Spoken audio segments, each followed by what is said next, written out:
রাজধানীর নতুন বাজারে সড়কের উপরে ময়লা আবর্জনা ফেলে সড়ক বন্ধ করে দিয়েছে পরিচ্ছন্নতা কর্মীরা। আমরা এই বিষয়ে একটু বিস্তারিত জানবো। আমাদের সাথে যোগ দিচ্ছেন সহকর্মী রাব্বি সিদ্দিকী।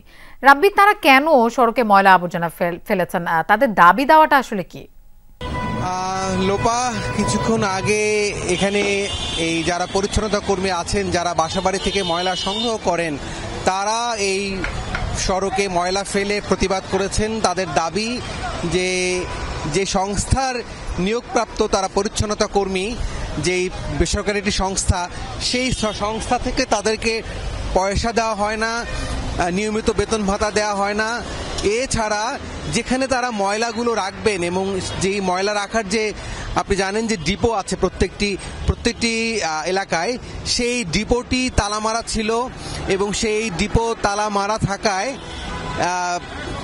ময়লা সংগ্রহ করে যারা, তারা তাদের ক্ষোভ জানাতে গিয়ে এই সড়কে তারা ময়লার স্তূপ ফেলেছেন।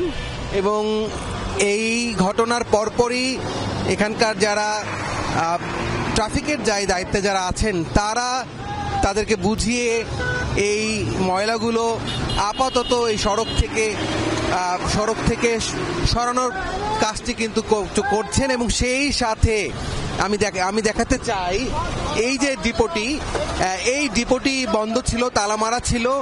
এখানে ময়লাগুলো ফেলা হয়, ভিতরে নিয়ে রাখা হয়।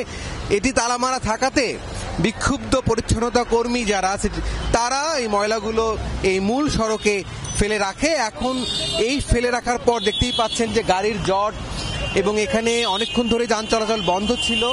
এখন ট্রাফিক পুলিশ এবং সেই সাথে এখানকার গুলশান থানা পুলিশ, তারা এখানে এসে যারা পরিচ্ছন্নতা কর্মী তাদেরকে আশ্বস্ত করেছে যে এই ডিপোটি খোলার ব্যবস্থা, অর্থাৎ তারা এখন ময়লাগুলো সরিয়ে ফেলছেন। ধন্যবাদ রাব্বি আমাদের সাথে যোগ দেওয়ার জন্য।